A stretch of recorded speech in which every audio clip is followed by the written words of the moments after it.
شیخ صاحب بہت دیر سے ویٹ کرتے ہوئے نمبر آیا، کافی دیر سے آپ کی باتیں سن رہے تھے جی سر. اور احساس ہے مجھے کہ آپ کا کس طرح سے جو ہے ذہن جو خراب ہو جاتا ہے. بہت دیر سے آپ ایک سوال ان سے کر رہے تھے، بہت آسان سا سوال تھا کہ اگر کوئی عقیدہ ہے کسی کے لیے تو بیان کریں وہ. اور ویسے صحیح بات ہے، کیوں کہ ہم نے بھی باتیں سنی ہوئی ہے. یہ مشرک بولتے ہیں، یہ بریلوی مشرک ہیں، دیوبندی مشرک ہے، عقیدے میں سارے مشرک ہیں، تو یہ بات کھل کے کیوں نہیں بولتے؟ چلو یہ اور بات ہے. میرے 2 سوال ہے شیخ صاحب. جی سر. پہلا سوال میرا یہ ہے کہ حضرت علی علیہ السلام کی بہادری کے قصے اللہ کے نبی صلی اللہ علیہ وسلم کی زندگی میں ہم نے بہت پڑھے ہیں کہ بہت ساری جنگوں میں، جیسے جنگ بدر، احد، احزاب اور خیبر، اور بہت ساری جنگوں میں آپ کے ظہر جو ہے. جی جی جی بات کریں، سن رہے ہیں جناب. جی. تو لیکن ہم یہ دیکھتے ہیں کہ اللہ کے نبی صلی اللہ علیہ وسلم کی وفات کے بعد میں حضرت علی علیہ السلام کا وہ کردار نہیں چل سکتا کتابوں کے اندر جو آپ صلی اللہ علیہ وسلم کی زندگی مبارک کے اندر تھا. مطلب بعد میں ہم دیکھتے ہیں تو زیادہ تر نام حضرت خالد بن ولید کا آتا ہے، اور ان کے لقب کے آگے ان کو لقب ملتا ہے سیف اللہ کا، اور بہت ساری مطلب بہت بہترین ان کے بارے میں ہم بات دیکھتے ہیں، سننے کو ملتی ہے، ہمیں علماء ہمارے بتاتے ہیں. تو ایسا کیوں ہے کہ حضرت علی علیہ السلام کی جو اللہ کے نبی کی زندگی میں تو بہت زیادہ بہادری کے قصے تھے، مگر بعد میں ایسا کیوں ہوا کہ پھر وہ بہادری کے قصے ہمیں دیکھنے کو نہیں ملے؟ مطلب اور بھی تو جنگیں ہوئی تھی اللہ کے نبی کے بعد. تو دیکھیں اہل بیت علیہ السلام کے مذہب میں صرف وہاں پہ جہاد جائز ہے جو ایک اللہ کے جانب سے، جو اللہ کا حجت ہے، اس کی امامت کے اندر ہو، یعنی اس کے امامت کے ماتحت ہو، اس کی لیڈرشپ کے ماتحت ہو. ابو بکر، عمر، عثمان، یہ لوگ اللہ کے جانب سے اللہ کے حجت نہیں تھے، اللہ کے خلفاء نہیں تھے، رسول اللہ صلی اللہ علیہ وسلم کے خلفاء نہیں تھے، یہ سیاست کے زور سے خلیفہ بنے تھے. تو ان کے کمانڈ میں جہاد کرنا، یہ ان کے کمانڈ کے نیچے یا ان کے ماتحت جہاد کرنا، یہ مذہب اہل بیت علیہم السلام میں یہ ایک حرام، نہایت ہی حرام فعل. جیسے سور کھانا حرام ہے، جیسے زنا کرنا حرام ہے، اسی طرح یہ ایک حرام فعل تھا. جب تک رسول اللہ صلی اللہ علیہ وسلم تھے وہ جہاد کا حکم دیتے تھے، لیڈرشپ ان کی ہے. امیر المؤمنین علیہ السلام ہر جنگ میں موجود ہیں سوائے غزوہ تبوک کے، وہاں پہ جنگ بھی نہیں ہوئی. رسول اللہ صلی اللہ علیہ وسلم نے خود ان کو پیچھے چھوڑا، لیکن باقی ہر جگہ پر وہ دشمنوں کے سامنے سینہ سپر تھے اور اسلام کا دفاع کرتے تھے. لیکن جب رسول اللہ صلی اللہ علیہ وسلم کی شہادت ہوئی ہے اور خلافت پہ قبضہ ہوا ہے، تو اب جتنے جنگ ہوں گے یہ اللہ کی جانب سے، جو اللہ کا خلیفہ ہے، اللہ کا حجت ہے، اس کے ماتحت تو نہیں ہوگا، ابو بکر عمر کے ماتحت ہوگا. تو یہ شرعی طور پہ ایک حرام فعل ہے جب، اور نہایت ہی شدیداً حرام ہے. اس لیے امیر المؤمنین علیہ الصلوۃ والسلام نے ان لوگوں کے جنگوں میں کسی جنگ میں شرکت نہیں کی. دوسرا کوشچن میرا یہ ہے شیخ صاحب، یہ بات میرے سمجھ میں آئی آپ کی تھوڑی جو آپ نے کہی ہے، لیکن میں نے آپ کے اکثر سنے ہیں لیکچر، اس میں آپ نے ایک بات کہی ہے کہ بغیر امام کے کوئی ریولیوشنری ایکٹ نہیں کر سکتے ہم، کوئی ہنگامی حالات برپا نہیں کر سکتے. میرے یہ بھی بات سمجھ میں آتی ہے کہ یہ بات ٹھیک ہے، اس میں نقصان کا زیادہ اندیشہ رہتا ہے. لیکن ایک بات بتائیے کہ اگر جیسے میرے سامنے کوئی ظلم ہوتا ہوا دیکھوں، کسی مظلوم پر ظلم ہو رہا ہے، کسی غریب پر ظلم ہو رہا ہے میرے سامنے، تو اس وقت کیا میں انتظار کروں گا امام کے حکم کا؟ یا ابھی تو کوئی امام ہے نہیں میرے پاس، یا ہم اجتماعی طور پر 100 200 500 لوگ ہیں، شیخ ایک منٹ، اجتماعی طور پر ہم 100 200 500 لوگ ہیں، یا کوئی مسجد کا یا کوئی شہر کا ہمارے پاس انتظام ہے، تو پھر ہم کیسے طے کریں گے کہ ہمارا امیر کون بنے، ہمارا امام کون بنے، اور کس کے پیچھے رہ کر کے ہم جو ہے کچھ بھی کام کرنا پڑے، جیسے پروٹیسٹ کرنا ہوتا ہے کبھی، تو وہ کیسے کریں گے؟ وہ سسٹم کیا رہے گا پھر؟ تو پروٹیسٹ کرنا یہ حرام نہیں ہے. پروٹیسٹ کرنا یہ ہوتا ہے کہ آپ بازار میں چلتے ہیں نا، ادھر کوئی نعرہ لگاتے ہیں یا میں سے کوئی جھنڈا اٹھاتے ہیں یہ. لیکن اگر آپ کی کوشش یہ ہو کہ ہم اس حکومت کو گرا دیں، دوسری حکومت اس کی جگہ لائیں، کسی اور آدمی کو لائیں، یہ جائز نہیں ہے. حکومت کے خلاف خروج کرنا، اس کے خلاف بغاوت کرنا، اس کو گرانے کے غرض سے، یہ حرام ہے. باقی مثلا اگر آپ حاکم وقت کو نصیحت کے طور پر، کبھی نصیحت تو مختلف اقسام ہوتے ہیں، کبھی تقریر کرتے ہیں آپ کا، کبھی کوئی آرٹیکل لکھتے ہیں، کبھی 10 آدمی 20 50 آدمی 100 آدمی کا کوئی جلسہ کرتے ہیں، وہاں پہ ڈیمانڈ اپنا پیش کرتے ہیں نا، کبھی مؤدبانہ الفاظ ہوتے ہیں، کبھی سخت الفاظ، وہ کوئی حرام نہیں ہے. اگر آپ کو ضرر پہنچتا ہے نا تو پھر حرام ہو سکتا ہے. لیکن اگر کسی کو ضرر نہیں ہے تو وہ بالکل، اگر آپ کے شرعی اہداف ہیں وہ اصلاح کے وقت کے لیے، چاہے حاکم آپ کا کافر بھی ہے کافر حاکم سے بھی مطالبہ آپ کر سکتے ہیں، وہ حرام نہیں ہے. یا اگر کسی شخص پہ ظلم ہو رہا ہے، مثلا کوئی چوری کر رہا ہے، آپ اس کو روک سکتے ہیں، تو یہ روکنا یہ بالکل یہ جائز ہے، بلکہ امر بالمعروف نہی عن المنکر یہ واجب ہے، اگر خود انسان کے لیے خطرہ نہیں ہے. ٹھیک ہے نا. اگر خطرہ ہے کہ انسان خود قتل ہو جائے گا تو پھر ہو سکتا ہے جائز نہ ہو. وہ شرائط پہ منحصر ہے کہ آپ کس پوزیشن میں ہیں، کتنے آپ کے پاس پاور ہے. لیکن اگر ایک شخص چوری کر رہا ہے، کوئی شخص کسی عورت کو بازار میں بے عزت کر رہا ہے یا مار رہا ہے، اس کی بے حرمتی کر رہا ہے، مزوں کے سر سے دوپٹہ اٹھا رہا ہے، آپ اس کو روک سکتے ہیں. تو یہ باتیں تو یہ تو سب جائز ہیں، یہ اس کو روکنا حرام نہیں ہے. جو چیز، یا مثلا کوئی شخص آپ کے گھر پہ اس نے حملہ کیا آپ کا مال اٹھانے کے لیے، ٹھیک ہے نا، آپ اس کے خلاف ڈنڈا اٹھا کے یا تلوار اٹھا کے یا بندوق اٹھا کے اس کو قتل کر دیں، یہ سب جائز ہے. جو چیز جائز نہیں ہے وہ یہ ہے کہ انقلابی جو تحریکیں چلتی تھی عالم اسلام میں، بہت ساری چلی ہیں، آج تک چل رہی ہیں انقلابی تحریکیں. یہ تحریک طالبان ایک انقلابی تحریک ہے، داعش ایک انقلابی تحریک ہے، اور عالم اسلام میں کتنے ایسے پارٹیاں ہیں کہ اسلامی حکومت بنانے کے فکر میں نا. ان کو اگر مل جائے کہ وہ فوج کے خلاف یا اپنے جس علاقے میں رہتے ہیں اپنی حکومت کے خلاف کوئی بغاوت کر سکیں، کوئی فوجی کارروائی کر سکے کہ حکومت کا تختہ الٹ دیں، وہ بالکل کر لیں گے. تو ان لوگوں کا ساتھ دینا، ان لوگوں کی تائید کرنا یہ حرام ہے، ان لوگوں کا جزو بننا یہ حرام ہے.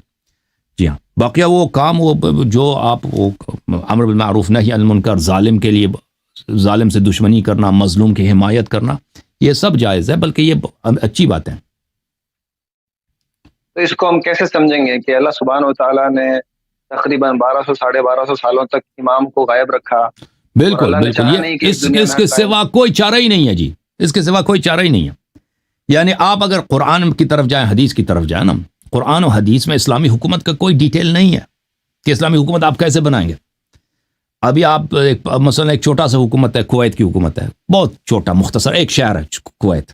آپ اس کے جائیں، وہاں پہ ایک پورا اسٹرکچر ہے، پارلیمنٹ ہے، اس میں کیبنٹ ہے نا، اس میں وزارت خارجہ ہے، وزارت داخلہ ہے، وہاں پہ پولیس سسٹم ہے، وہاں پہ آپ کا وزیر اعظم ہے، ہر ایک کا قوانین موجود ہیں کہ کس شخص کی ڈیوٹی کیا ہے، کون کیا کرے گا. امیر ہے وہاں پر، جو امیر کویت ہے، میں مثال کے طور پہ عرض کروں، یا ایک حکومت بڑا حکومت ہے، بس حکومت پاکستان ہے، وہاں پہ 22 کروڑ لوگ رہتے ہیں، یا ایک حکومت اس سے بھی بڑا ہے، ہندوستان کی حکومت ہے، وہاں پہ بہت زیادہ دنیا کے سب سے پر آباد ملک ہے، 150 کروڑ لوگ رہتے ہوں گے ہندوستان، 140 کروڑ لوگ رہتے ہوں گے، بہت زیادہ لوگ رہتے ہیں. تو وہاں پہ کتنے قوانین ہیں، الا ماشاء اللہ قانون ہے. ٹھیک ہے نا. وزیر اعظم کا کیا ڈیوٹی ہے، جو سپریم کورٹ ہے اس کی کیا ڈیوٹی ہے، فوج کی کیا ڈیوٹی ہے. اچھا، جو بجٹ آتا ہے، بجٹ کیسے الوکیٹ کیا جاتا ہے. ٹھیک ہے نا. تو اسلام میں کیا ہے، کچھ بھی سب معلوم ہی نہیں ہے کسی کو. اگر آپ حکومت بنانا چاہیں گے نا قرآن و سنت کی روح سے، کہ ہم قرآن و سنت سے دیکھتے ہیں کہ ہم قانون بنائیں گے حکومت، کچھ بھی نہیں ہے بھائی، کچھ ہے ہی نہیں بھائی، بالکل سکوت، خاموشی، کچھ بھی نہیں، کوئی انفارمیشن نہیں ہے، کوئی انفارمیشن نہیں. تو حکومت پر کیسے بنائیں گے؟ حکومت بنائیں گے پہلے تو لوگوں کو آپ ایک ڈھانچہ دیں گے نا، ایک خاکہ دیں گے کہ ہم حکومت بنائیں گے، اس کے قوانین. یہ تو ایک تو عوام کو بیوقوف بنانے کے لیے ہوتا ہے نا کہ ہم اسلامی حکومت بنائیں گے، عمر بن عبدالعزیز کی کہانیاں سنا کے کہ بھائی بیت المال سے آئے گا، ہم لوگوں کی طرح اس طرح تقسیم کریں گے. لیکن حکومت کے لیے قوانین کی ضرورت ہوتی ہے. اور پھر یہ حاکم، ہجرت کا کانسیپٹ کیا رہے گا اس حساب سے؟ جب اجازت ہے میں پہلے حکومت کی طرف، حکومت پہ بات کریں. پھر حاکم وقت کون ہوگا؟ بھائی حاکم کون حاکم بنے گا نا؟ قرآن و سنت میں سوائے 12 اماموں کے، اہل بیت طاہرین علیہ السلام کی، رسول اللہ صلی اللہ علیہ وسلم کے بعد کسی کی امامت کی کوئی دلیل نہیں ہے. کوئی یعنی کوئی حکومت کرے، کوئی حاکم بنے، لوگوں کا پیشوا بنے، کسی کی نہیں ہے. تو اور یہ حکومت کا کیا رول ہے یہ خود نامعلوم. حاکم وقت کون ہوگا، یہ کس طرح حاکم وقت، کوئی چیز سب غیر معلوم. تو پھر اس کا کیا مطلب ہوا؟ اس کا مطلب یہ ہوا وہ اسلامی حکومت از اے بگ myth، ایک بہت بڑا. البتہ یہ اسلامی پارٹیوں کے لیے بہت اچھی بات ہے، کیونکہ یہ کہیں گے نا کہ ہم اسلامی حکومت بنائیں گے، قانون تو کچھ بھی نہیں، سب اختیارات خلیفے کے پاس ہے. جتنے یعنی ایک شخص خلیفہ، جیسے افغانستان میں ملا ہیبت اللہ یا ملا عمر ہے نا، اس کے پاس جتنے اختیارات ہیں بھائی، وزارت خانہ جو بھی وہ کرے گا وہ صحیح ہوگا. ٹھیک ہے نا. تو آپ ایک ایسا ڈکٹیٹرشپ سسٹم بنائیں گے کہ ایک شخص ملا ہیبت اللہ جیسا ایک جاہل مولوی، یا جو ابو بکر بغدادی تھا جیسا جاہل احمق آدمی، کو اس کو وہی نہ دنیا کا پتہ نہ دین کا پتہ، وہ جو بھی کرے گا وہ شرعی حکم ہے. وہ جو بھی آپ اس سے نہ مخالفت کریں گے تو آپ کو وہ قتل بھی کر سکتے ہیں. تو ایک ایسا ڈکٹیٹرشپ جیسے وہ ہوتا تھا نا بنی عباس کے زمانے میں یا بنی امیہ کے زمانے میں یا معاویہ کے زمانے میں یا ابو بکر عمر کے, ٹھیک ہے, یا جو بھی عمر کرے وہی قانون ہے بھائی. جو بھی عمر کرے وہ کسی کو گورنر بنا دے, کسی کو وزیر بنا دے, کسی کو امیر بنا دے, فوج کو کہہ دے تم وہاں پہ حملہ کرو, اس کو کہہ دو فلان پہ حملہ, یعنی قانون حدیث کچھ بھی نہیں, جو مرضی وہ کرے, ٹھیک ہے نا. تو اس طرح یہ یعنی حاکم کے لیے بہت اچھا ہے. حاکم کے لیے اسلامی پارٹی جو حکومت بنانا چاہتے ہیں نا, اسلامی حکومت, یہ عوام کے لیے مصیبت ہے, کیونکہ عوام کا کوئی حقوق نہیں ہے. عوام کچھ وہ جو بھی کرے آپ کو اطاعت واجب, وہ فاسق فاجر بھی اطاعت آپ پہ واجب ہے, ٹھیک ہے نا. ان کے لیے تو لاٹری ٹکٹ ہے, جو بادشاہ ہے جو خلیفہ بنے گا اس کے لیے تو لاٹری ٹکٹ ہے. لیکن یہ چیز یہ خود بذات خود یہ کسی قرآن و سنت میں نہیں ہے کہ خلیفہ کے پاس سب اختیارات ہونے چاہیے. ہاں امام معصوم علیہ السلام وہ اس کو امام معصوم جو ہے اس کو وہی اختیارات ہے جو رسول اللہ صلی اللہ علیہ وسلم کے. باقی جو فاسق فاجر عام آدمی خلیفہ بنتا ہے, اس کے خلافت کی شریعت ہونے کی کوئی دلیل ہے ہی نہیں, اس کے پاس اتنے زیادہ اختیارات ہونے چاہیے, وہ بھی اس کی کوئی دلیل نہیں ہے. تو لہذا اسلامی حکومت کچھ بھی نہیں ہے. تو اللہ پھر لیکن اسلام ایک کامل دین ہے, ٹھیک ہے نا. دوسری جانب سے تو پھر اللہ کی جانب سے دنیا میں ظلم ہو رہا ہے, دنیا میں بے گناہوں کا حق چھینا جا رہا ہے. تو اللہ تعالیٰ نے اس کے لیے کیا طریقہ کار بنایا, اللہ تعالیٰ کے پاس کیا سسٹم ہے. رسول اللہ صلی اللہ علیہ وسلم جو آخری شریعت لے کے آئے, ان کے پاس کیا سسٹم ہے دنیا کے مسائل کو حل کرنے کے لیے, ٹھیک ہے نا. صرف نماز روزے سے تو حل تو نہیں ہوتا نا. نماز روزے ہم جتنے پڑھیں, ظالم تو وہ تو ظلم کرتا رہے گا, لوگوں کا مال لوگوں کا جان وغیرہ جاتا رہے گا. تو اس کے لیے کیا طریقہ, اس کے سوائے کہ ہم واپس پلٹ جائیں, یعنی اسلام کی طرف اگر جائیں, رسول اللہ صلی اللہ علیہ وسلم کی طرف, قرآن کی طرف, سنت کی طرف, سوائے امامت اہل بیت علیہ السلام کے, امام مہدی علیہ السلام, ان کے علاوہ کچھ بھی نہیں ہے. یعنی پورے اسلامک سورسز میں کوئی سولوشن نہیں ہے اس مسئلے کے لیے کہ علماء یہ کام کریں گے یا مثلا مجتہدین یہ کام کریں گے, فقہاء, کچھ بھی نہیں ہے. کسی کے لیے کوئی رول نہیں ہے سوائے اہل بیت الطاہرین علیہ السلام. مذہب اہل بیت علیہ السلام میں تو یہ مذہب مسئلہ بہت واضح ہے کہ یعنی کوئی بھی شخص آپ کو اگر آ کے یہ وعدہ کرے گا کہ میں وہی رول ادا کروں گا جو امام معصوم ادا کرے گا, یعنی کیا اسلامی سسٹم بناؤں گا, اسلامی حکومت بناؤں گا, لوگوں میں انصاف کروں گا, تو سمجھ جاؤ کہ یہ شخص شیطان ہے. اور ہم نے اس کی ایک واضح مثال دیکھی خمینی صاحب کی صورت میں. خمینی صاحب ایک شیعہ عالم تھے اور کافی مشہور بھی تھے, بوڑھے بھی تھے. یعنی جب انہوں نے انقلاب کیے تو ان کی عمر 70 کے قریب تھی, بلکہ 70 سے زیادہ تھی, 80 کے قریب تھے ان کی عمر. اور وہ لوگوں نے ان سے کچھ اتنی برائی نہیں دیکھی تھی, عام جو لوگ تھے. آپ سن رہے ہیں نا سلیم خان بھائی؟ جی جی. اور انہوں نے لوگوں کو یہی وعدہ دیا کہ ہم آپ کو کیا کریں گے, ہم آپ کو اسلامی سسٹم بنائیں گے. ان کا شاہ کے زمانے میں اللہ جانتا ہے جی, ان کے تقاریر موجود ہیں, وہ کہتے تھے شاہ کے زمانے میں رضا شاہ سے, محمد رضا شاہ سے خطاب کہتے تھے 15 سال ہمیں حکومت دے دو, 15 سال ہم نے اگر اس ملک کو جنت نہیں بنا دیا تو پھر ہمیں پھانسی دے کے ہمارا خاتمہ کر لینا, ٹھیک ہے نا. جب وہ ایران آیا تھا تو اس نے بہشت زہرا میں, اس کی تقریر بہت مشہور ہے, جب ایران آیا تھا فرانس سے, ایئرپورٹ سے سیدھا وہ گیا تھا, ایک قبرستان ہے بہشت زہرا, یعنی میں یہاں شاہ نے یہاں پہ لوگوں کو قتل کیا ہے, میں مزار پہ جا رہا ہوں, لوگ شہداء کی قبر پہ احترام کے لیے جا رہا ہوں. تو وہاں پہ اس نے تقریر کی تھی, کافی مشہور ہے. اس نے جو وعدے دیے تھے لوگوں کو کہ ہم بجلی کو مفت کریں گے, پانی کو مفت کریں گے, اور ہم آپ کی دین کو بھی آباد کریں گے, دنیا کو بھی آباد کریں گے.